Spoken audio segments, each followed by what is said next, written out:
Tentu baik-baik saja, bukan? Perkenalkan, nama teacher Gita. Untuk semester 2 ini, Ananda akan belajar mata pelajaran bahasa Indonesia bersama teacher.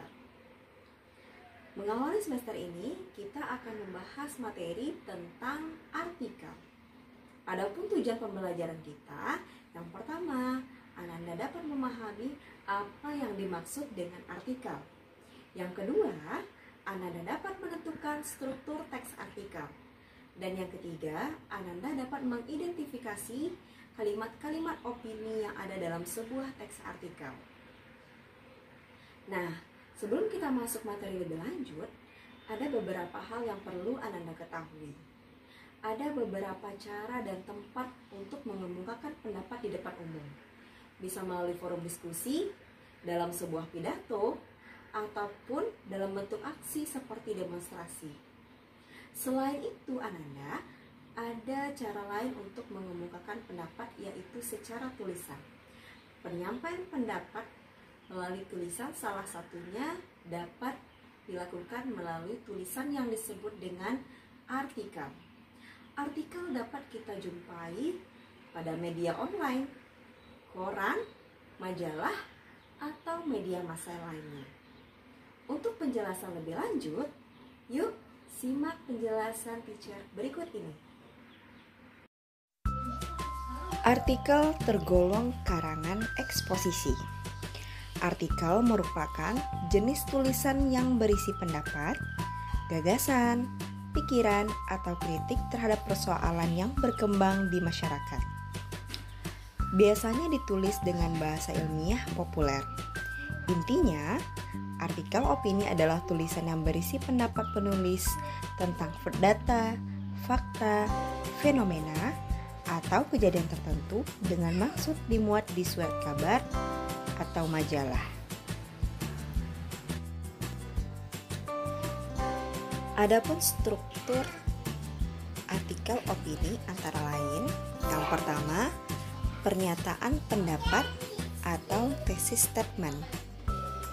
Pernyataan pendapat biasanya terletak pada awal paragraf. Yang kedua, argumentasi. Argumentasi adalah bagian yang berisi pendapat atau pikiran. Dan pada bagian terakhir atau bagian akhir paragraf, terdapat pernyataan ulang pendapat atau reiteration. Oleh karena sebuah artikel memuat fakta dan opini, tentu kita perlu tahu apa perbedaan fakta dengan opini. Fakta biasanya berisi kenyataan yang sebenarnya terjadi, berisi data yang dapat dipertanggungjawabkan dan dapat menjawab pertanyaan apa, di mana, kapan, siapa, dan berapa.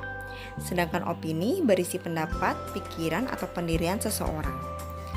Dan biasanya memiliki kata-kata penanda seperti sebaiknya, seharusnya, sekitar, dan kata-kata perkiraan lainnya. Perhatikan contoh penggalan artikel berikut.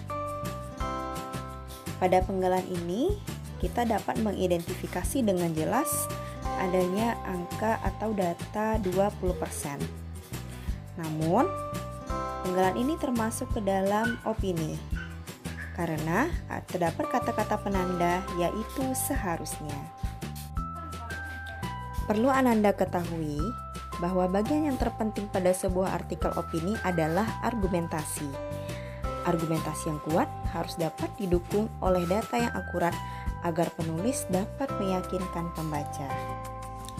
Selanjutnya, bagaimana penggunaan bahasa dalam artikel?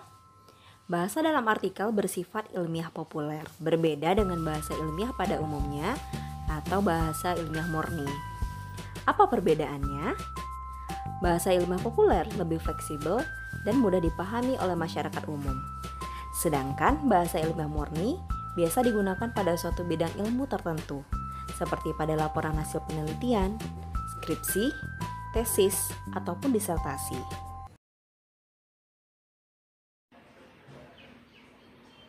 Baik Ananda, demikian penjelasan teacher mengenai teks artikel. Silakan dipahami kembali dan tetap semangat belajar ya. Sampai jumpa di pertemuan berikutnya.